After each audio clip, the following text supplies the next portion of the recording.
du chef d'entreprise, travailleur indépendant. Avant de commencer, je me présente, Mounir Benchana, je suis responsable business développement pour Harmonie Mutuelle sur donc, le marché des entrepreneurs au niveau de la direction exécutive Porte d'Europe, voilà, qui regroupe 5 régions administratives. Et j'ai un parcours globalement issu du monde des professionnels et donc spécialiste du régime des travailleurs indépendants. Pour resituer rapidement, Harmonie Mutuelle, première mutuelle de France, avec 5 millions de personnes protégées et plus de 70 000 entreprises adhérentes. Notre métier, on est vraiment spécialiste de la santé. Voilà, on accompagne nos adhérents tout au long de leur vie pour faire face aux conséquences financières d'un problème de santé. Et donc, l'idée aujourd'hui, c'est vraiment d'essayer de vous accompagner du mieux possible dans une logique, on va dire, de vulgarisation un petit peu de la protection sociale en essayant d'être le plus synthétique possible, voilà, et le plus concis possible par rapport au temps imparti. On a ensemble environ 30 minutes aujourd'hui consacrées au sujet. Sur ces 30 minutes, on aura une petite vingtaine de minutes consacrées vraiment à la présentation du régime, du mode de fonctionnement et surtout du choix de la protection sociale du chef d'entreprise. On le verra, il y a des aspects très importants à prendre en compte. Vous pourrez tout au long de cette présentation poser vos questions. On essaiera d'y répondre, donc j'essaierai d'y répondre du mieux possible dans le cadre du temps imparti, à savoir les 10 minutes de questions-réponses. Et puis, bien évidemment, il n'y a pas de questions taboues, il n'y a pas de questions pièges. Voilà, l'idée, c'est vraiment d'essayer de vous éclairer le plus possible par rapport à votre régime aujourd'hui, la protection qui doit en découler et surtout les points de vigilance à adopter. Voilà pour le contenu de notre conférence. On essaie de faire en sorte qu'on soit vraiment dans une logique d'interactivité. Donc, n'hésitez vraiment pas, encore une fois, à poser toutes les questions que vous souhaitez poser. Toujours dans cette logique de vulgarisation, on a essayé de tourner cette conférence au travers de 6 questions clés que pourrait se poser un créateur d'entreprise ou un dirigeant chef d'entreprise travailleur indépendant. Dans un objectif vraiment de simplifier le plus possible le sujet et d'essayer de vous éclairer, encore une fois, dans une logique de vulgarisation. Donc, ces 6 questions, c'est les 6 questions qu'on rencontre le plus souvent quand on échange avec des travailleurs indépendants qui créent leur entreprise ou qui ont déjà créé leur entreprise. Et donc, c'est pour ça qu'on a essayé vraiment de tourner ça, de résumer ça vraiment sur ces 6 questions. C'est pas exhaustif, bien évidemment, et n'hésitez surtout pas à poser des questions si les questions abordées aujourd'hui ne répondent pas aux interrogations que vous aurez pu avoir en amont. Première des questions, pourquoi se protéger en tant que chef d'entreprise ? Voilà, on peut se poser la question puisque on a, en règle générale, c'est inscrit dans les mœurs, en tout cas, on connaît le mode de fonctionnement et l'indemnisation en tant que salarié. On connaît beaucoup moins le mode de fonctionnement en tant que chef d'entreprise. Comment choisir son contrat ? Vous le verrez, il y a une pléthore de contrats qui pourraient vous être proposés demain. L'idée aujourd'hui, c'est de vous accompagner sur les points clés à choisir, en tout cas, que vous devez intégrer pour le choix de ce contrat. Comment conserver ses revenus en cas de maladie et d'arrêt de travail ? Très important, on le verra, puisque le premier risque du travailleur indépendant, c'est vraiment l'arrêt de travail. Quels dispositifs fiscaux existent pour vraiment aider à la mise en place et faciliter la couverture ? Comment fonctionne le système de retraite pour un chef d'entreprise ? On va essayer là d'être très en surface, pareil, de vulgariser le plus possible. En plus, on est dans un contexte d'actualité qui est assez brûlant au niveau de la prochaine réforme des retraites. Mais on va vraiment essayer de simplifier les choses et encore une fois, 3 points clés à intégrer, puisque vous vous doutez bien que c'est un sujet très complexe et qu'on ne va pas pouvoir vraiment explorer en détail par rapport à cette webconférence. Bien évidemment, on pourra vous accompagner post-conférence. Et puis, dernier point, comment conserver ses revenus à la retraite, puisque le chef d'entreprise à la retraite, dirigeant chef d'entreprise, travailleur indépendant, a une perte de revenus. Donc, il s'agira bien évidemment, là encore, dans la même logique que l'arrêt de travail, de vous éclairer sur les points clés et se faire en sorte de vous accompagner du mieux possible. Voilà pour les 6 questions qu'on va parcourir ensemble aujourd'hui. Encore une fois, j'insiste, s'il y a des questions complémentaires, j'y répondrai dans le cadre de notre temps dédié. Première question, pourquoi se protéger en tant que chef d'entreprise ? Le chef d'entreprise, en fait, doit intégrer 2 dimensions. La première, c'est la dimension professionnelle, propre à son activité et son entreprise. Et puis, il y a une deuxième dimension qu'on doit intégrer, c'est la dimension personnelle, puisque Du pro va découler bien évidemment le perso, notamment sur l'axe sécurisation des revenus. Donc, le premier point à intégrer, pourquoi se protéger, c'est garantir son niveau de revenu. Garantir son niveau de revenu pour sécuriser son cadre personnel et notamment sécuriser sa famille. Et puis plus globalement, bien évidemment, sécuriser son entreprise, puisqu'un chef d'entreprise, en arrêt de travail, il y a un impact très important et très significatif, on va le voir juste après, par rapport aux revenus, par rapport au fonctionnement de l'entreprise et par rapport au cadre personnel. Donc, pourquoi se protéger en tant que chef d'entreprise? C'est l'objectif, c'est encore une fois de garantir une sécurisation de son revenu et de son rythme de vie. Très important, on va le voir juste après en détail, vraiment sur le mode de fonctionnement et comment ça se passe en cas d'arrêt maladie en tant que chef d'entreprise.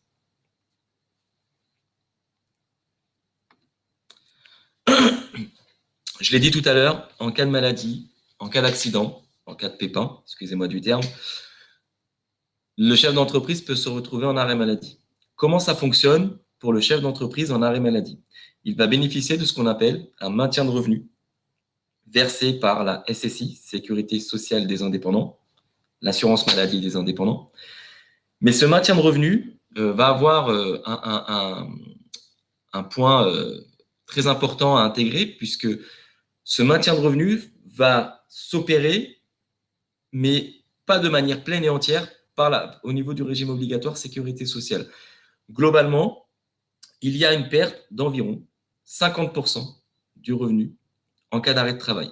Ça veut dire qu'un travailleur indépendant qui a un revenu professionnel sur un temps dédié dans le cadre de son activité, si demain il est en arrêt de travail, s'il a une hospitalisation, s'il a un problème de santé qui l'oblige à s'arrêter, il perdra 50% de son revenu au niveau de l'indemnisation de la sécurité sociale. L'indemnisation de la sécurité sociale, c'est très important, il y a des conditions.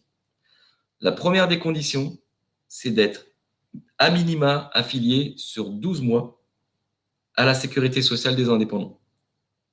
Si vous n'êtes pas affilié depuis au moins 12 mois, vous aurez une perte significative au niveau de l'indemnisation, voire pas d'indemnisation. Pareil, dans les conditions d'indemnisation de la sécurité sociale, vous allez avoir une indemnisation qui va prendre en compte le revenu moyen des 3 dernières années, plafonné à ce qu'on appelle le PAS, plafond annuel de la sécurité sociale. Le PAS, c'est un barème qui permet de déterminer toutes les prestations sociales en France, et c'est le barème utilisé bien évidemment par la sécurité sociale des indépendants. Concrètement, vous allez avoir en indemnité journalière, c'est-à-dire le montant par jour en cas d'arrêt de travail pour le chef d'entreprise, une indemnisation de la sécurité sociale qui va intervenir aux alentours de 1/730e de votre revenu sur les 2 dernières années. Plafonné au PAS, le PAS 2023 est à 43 000 €. Ça veut dire qu'au maximum, vous allez avoir 60 € d'indemnité journalière par jour jusqu'au PAS. Je vois les questions qui défilent. Bien évidemment, je reviendrai dessus juste après la présentation. Le plafond annuel sécurité sociale, c'est 43 392 € pour l'exercice 2023. Par rapport à ce plafond annuel de sécurité sociale, vous allez avoir un minima d'indemnisation, l'indemnisation sécurité sociale qui va tourner à minima à 6,02 € pour aller jusqu'à 60 €. Vous le voyez, pour quelqu'un qui dégage 43 000 € de revenus annuels, il y a au maximum 50% de versés par la sécurité sociale. Jusqu'à 60 € par jour, donc 21 600 € à l'année. Donc, comme je vous disais tout à l'heure, l'importance pour le chef d'entreprise, c'est d'anticiper ce risque et de se couvrir pour aller chercher les 50% de perte de revenus potentiels. Sur la partie micro-entrepreneur, on entend par revenu professionnel pour un micro-entrepreneur le chiffre d'affaires moins l'abattement forfaitaire lié au régime social de la micro-entreprise, c'est-à-dire 71% pour de la vente, 50% pour les prestations, 34% pour un BNC, notamment profession libérale. Donc, chiffre d'affaires, abattement forfaitaire, ça vous donne votre revenu professionnel. Voilà ce qu'il en est en tout cas sur la perte potentielle en cas d'arrêt de travail. Je résume. Sur les 3 dernières années, votre revenu professionnel annuel est pris en compte pour calculer la moyenne de revenus potentiels en cas d'arrêt de travail. Le tout plafonné à ce qu'on appelle le PASS, le plafond annuel sécurité sociale, 43 000 €. Sur toutes les questions qui sont posées, encore une fois, j'y reviendrai juste après la présentation. Effectivement, il y a des questions sur la complexité du régime de micro-entreprise, etc., etc. OK? Sur le choix du contrat. Sur le choix du contrat, vous allez avoir pléthore de contrats qui vont vous être proposés. Aujourd'hui, l'idée, c'est vraiment de synthétiser au max les points clés qu'il faudra intégrer dans le cadre du choix de ce contrat. Le délai de franchise. En cas d'arrêt de travail, le délai de franchise sécurité sociale des indépendants, c'est 4 jours. Potentiellement, donc, vous aurez une carence sur les 3 premiers jours, un peu similaire au fonctionnement en tant que salarié. Mais le délai de franchise, il est aussi important puisque, encore une fois, la perte de revenus peut être significative et ce délai de franchise peut être ramené au premier jour en cas d'arrêt maladie ou d'hospitalisation. Et ça, c'est, encore une fois, des formules et des options qui sont proposées au niveau du choix du contrat. Un point extrêmement important, les risques exclus. Les risques exclus, c'est dans le cadre de votre mise en place de contrat, arrêt de travail, donc sécurisation des revenus en cas d'arrêt de travail, vous avez potentiellement, dans les conditions générales de votre contrat, des risques qui sont d'office exclus. Souvent, ça peut être les risques liés à l'arrêt de travail par rapport à une dépression, par rapport aux maux de dos, tous les troubles musculo-squelettiques. Il faut savoir que la dépression et le mal de dos, aujourd'hui, c'est 50% des arrêts de travail pour un travailleur indépendant. Donc, quand on exclut 50% des potentiels arrêts de travail liés à l'activité de travailleur indépendant, ça permet à l'assureur de proposer une prime qui soit un peu plus attractive qu'un assureur qui couvre ces risques-là. Donc, très important, bien poser la question à votre assureur ou l'organisme de protection sociale qui va vous accompagner sur les risques qui sont potentiellement exclus dans les conditions générales. Vous vous doutez bien que ce n'est pas des points qui sont forcément abordés par l'assureur que vous allez rencontrer, mais ils figurent dans les conditions générales que vous devez prendre en compte. La prise en compte des risques professionnels. Je le disais tout à l'heure, il y a 2 dimensions pour le travailleur indépendant, le risque pro, lié à son entreprise, et le risque perso. Dans le cas du risque pro, on peut sécuriser son revenu professionnel en cas d'arrêt de travail. Par contre, derrière, vous avez toujours des charges sociales qui tombent. Vous avez toujours des factures d'électricité, de téléphone, d'Internet, des primes d'assurance à régler. Et ces points-là peuvent être pris en compte dans le cadre du choix de votre contrat, dans une option qu'on appelle une option frais professionnels. Donc, on couvre les frais professionnels par rapport à l'arrêt de travail. Donc, on sécurise son revenu par rapport aux besoins en cas d'arrêt de travail et on sécurise aussi son entreprise par rapport aux charges fixes de l'entreprise. L'assureur viendra compléter l'indemnité journalière en cas d'arrêt de travail pour le revenu et viendra aussi prendre en compte les risques professionnels dans le cadre d'une indemnisation complémentaire. L'indemnité journalière qui permet de vivre, ça c'est ce qu'on vient d'aborder ensemble. La manière dont l'indemnité journalière s'adapte au revenu, c'est très important. C'est le point, je pense, le plus important à retenir. Vous avez 2 types de contrats qui existent aujourd'hui. Les contrats dits indemnitaires et les contrats forfaitaires. Les contrats indemnitaires, vous allez souscrire pour une indemnité journalière. Je prends l'exemple d'un chef d'entreprise qui a besoin d'une indemnité journalière de 50 € par jour. Il va souscrire pour 50 € par jour, donc 1 500 € par mois, parce que ça correspond à son revenu moyen des 3 dernières années au moment où il souscrit. Mais on le sait, les revenus du travailleur indépendant fluctuent, ils ne sont jamais stables. Et malheureusement, si en cas d'arrêt de travail, le jour de l'arrêt de travail, vos revenus ont baissé sur l'exercice précédent ou sur les 3 dernières années, eh ben, vous ne serez pas indemnisé sur 1 500 € par mois, 50 € par jour, mais vous serez indemnisé par rapport à votre revenu au moment de l'arrêt de travail. Donc, si ce revenu est en baisse, eh ben, vous aurez cotisé pour 50 € par jour, 1 500 € par mois, mais vous n'aurez que la prestation en lien avec votre revenu du moment. Le deuxième type de contrat qui existe, c'est le contrat forfaitaire. C'est le contrat qui coûte, en général, dont la prime est un peu plus importante au niveau effort financier, mais c'est celui qui sécurise, quel que soit votre revenu au moment de l'arrêt de travail, qui sécurise l'indemnité journalière pour laquelle vous avez souscrit. Donc, si vous avez souscrit pour 50 € par jour, vous serez indemnisé à hauteur de 50 € par jour, quel que soit votre revenu du moment.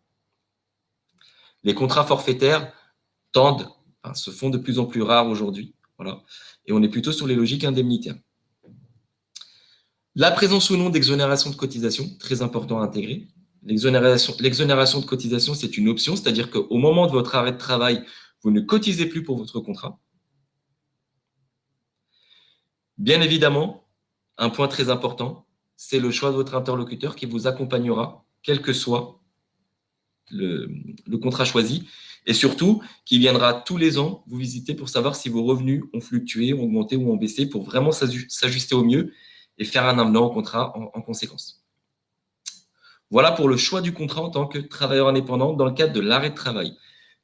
Point très important, les risques exclus, le choix du contrat, c'est-à-dire indemnitaire ou forfaitaire, les délais de franchise, et puis plus globalement, l'accompagnement dont vous allez bénéficier en tant que chef d'entreprise par l'assureur concerné. On parlait tout à l'heure des dispositifs qui existent pour aider à la mise en place. Concrètement, vous allez pouvoir déduire de votre bénéfice imposable les cotisations mises en place pour vous couvrir, notamment dans le cadre de l'arrêt de travail, ce qu'on appelle la prévoyance arrêt de travail. Et donc, cette cotisation, c'est 7% du plafond annuel sécurité sociale, auquel on ajoute 3,75% du bénéfice imposable. Ça vous donne une enveloppe. Et cette enveloppe-là va vous permettre de mettre en place vos couvertures et vos garanties. Et on va venir les déduire du bénéfice imposable. Donc, ça aide à la mise en place. Vous avez aussi un gain, bien évidemment, fiscal en conséquence. Et on a le même système pour la retraite, sauf que le plafond est un peu plus élevé, l'enveloppe est un peu plus élevée. Point très important à intégrer, ce régime qu'on appelle régime loi Madelin n'est accessible qu'aux dirigeants chefs d'entreprise TNS hors micro-entreprise. Si vous êtes en micro-entreprise, vous ne pourrez pas déduire de votre bénéfice imposable les cotisations. Très important, c'est souvent méconnu. Dans le cadre de votre mise en place, il n'y a pas possibilité en tant que micro-entrepreneur de bénéficier de la loi Madelin.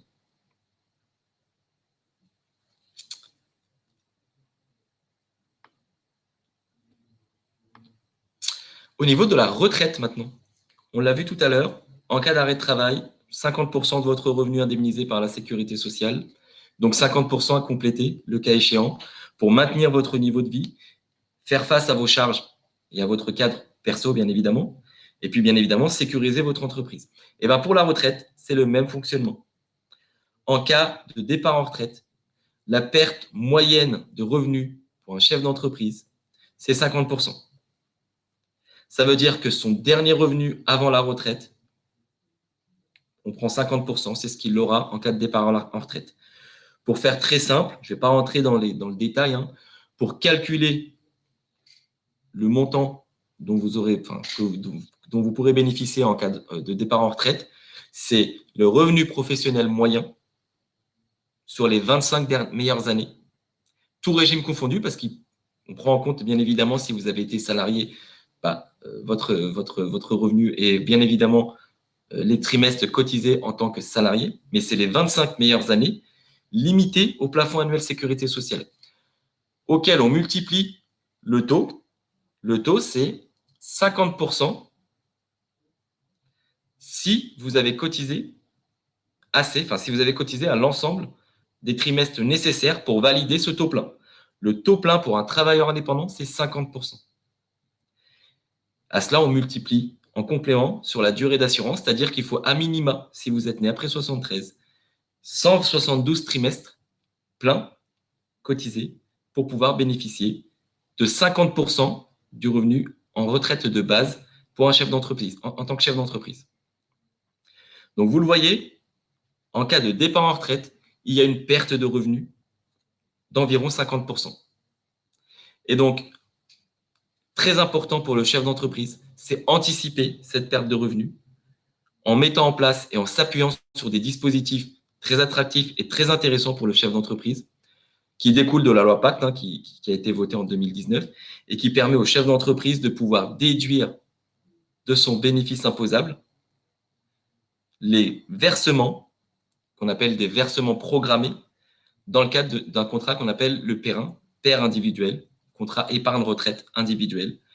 Et ces cotisations, ces versements, sont déductibles de vos revenus imposables jusqu'à le plafond que je vous ai indiqué tout à l'heure dans le cadre de la loi Madelin.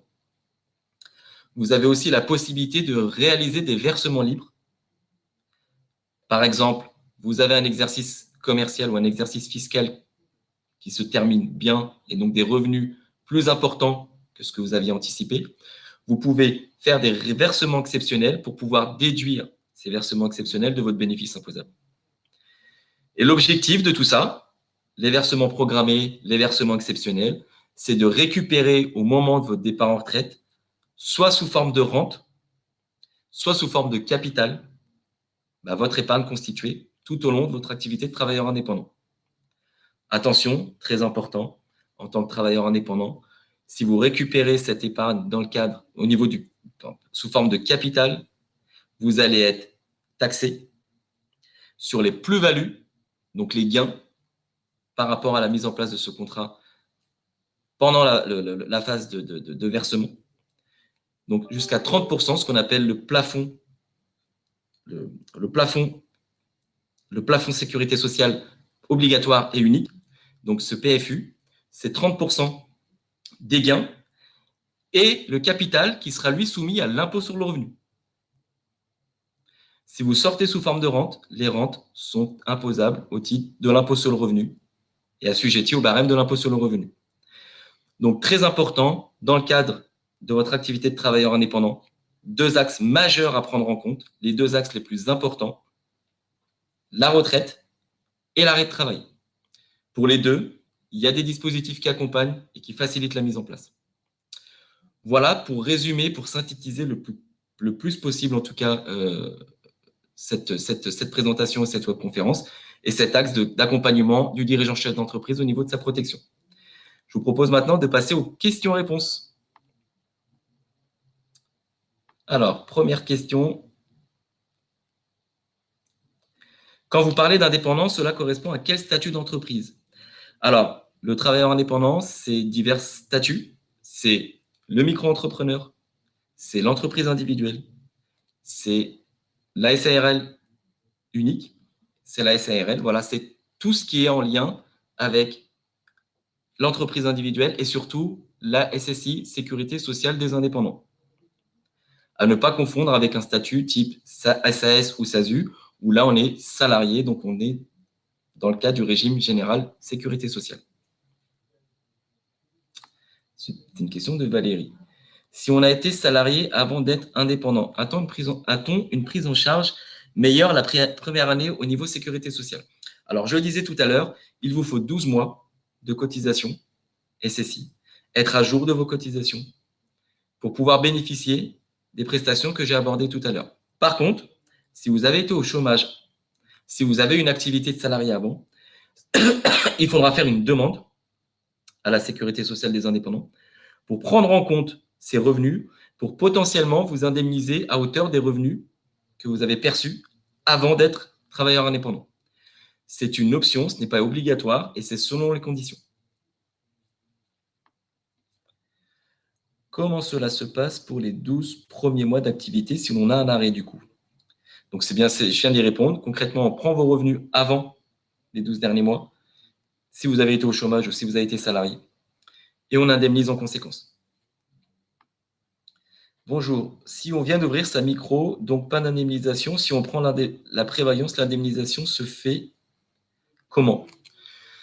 Alors, encore une fois, vous aurez l'indemnisation si vous avez une activité en amont. Si vous n'avez pas eu d'activité du tout, c'est aucune indemnisation. Il y a un minimum d'indemnisation sécurité sociale des indépendants, mais pour cela, il faut dégager à minima 4 113 € de revenus professionnels à l'année.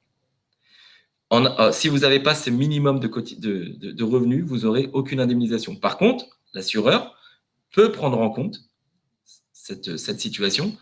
Et ça revient à ce que je vous disais tout à l'heure sur le choix du contrat en tant que contrat forfaitaire. Le contrat forfaitaire vous indemnisera à hauteur de l'indemnité dont vous aurez besoin en cas d'arrêt de travail au moment de l'arrêt de travail. Donc, c'est beaucoup de questions qui tournent autour du chômage avant la création. La déduction du bénéfice imposable n'est pas applicable pour les micros. Tout à fait. Vous n'avez pas la possibilité de déduire de votre bénéfice imposable dans le cadre de la loi Madelin si vous êtes sous statut micro-entreprise, les cotisations, santé, prévoyance et épargne retraite, le cas échéant. Ce n'est possible que si vous êtes en statut d'entreprise individuelle ou de société, SARL par exemple.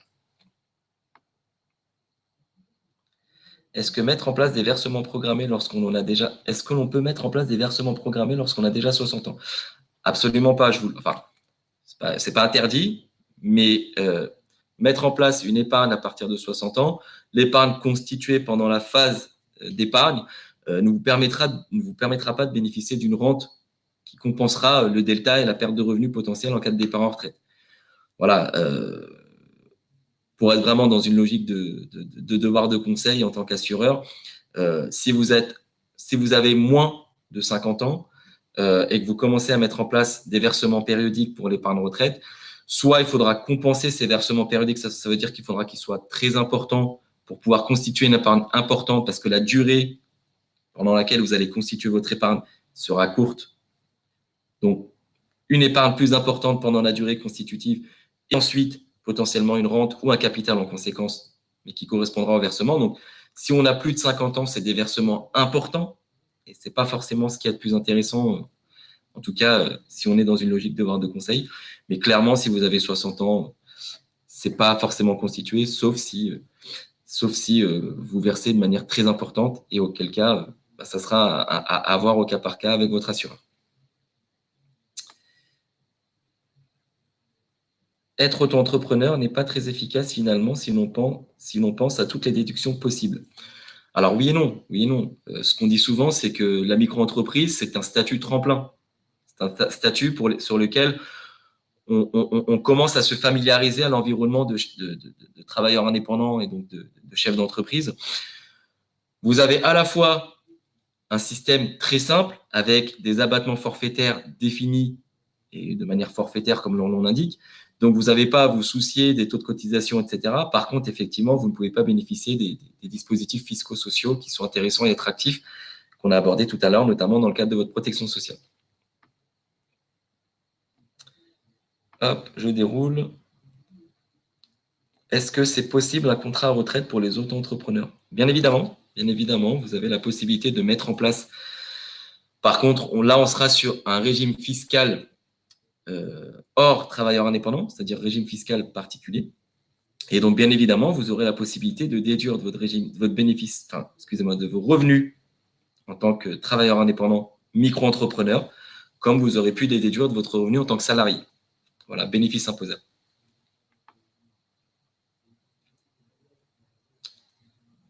Qu'advient-il si on cumule chômage indemnisé et micro-entreprise à l'arrivée à la retraite? 50% s'applique-t-il? Je n'ai pas compris la question, c'est Daniel. Qu'advient-il si on cumule chômage indemnisé et micro-entreprise à la retraite? De toute façon, le chômage indemnisé et la micro-entreprise, le fonctionnement, c'est le même. C'est votre revenu professionnel moyen multiplié par le taux, donc maximum 50% si nombre de trimestres suffisant, multiplié par la durée d'assurance et divisé par la durée d'assurance requise. Donc, soit 172 trimestres. Donc, du coup, on aura le même fonctionnement et on prendra en compte les 25 meilleures années, comme je vous le disais, même en tant que salarié, et on viendra faire les 25 meilleures années par rapport à votre activité de travailleur indépendant. Je ne sais pas si j'ai répondu, mais c'est ce que j'ai cru comprendre de la question. En étant à Pôle emploi, on est encore au régime général de la Sécu, même si on cumule. Oui, oui, tout à fait. On est salarié quand on est en SASU. Alors, quand on est en SASU, on est salarié au président mandataire social, tout à fait.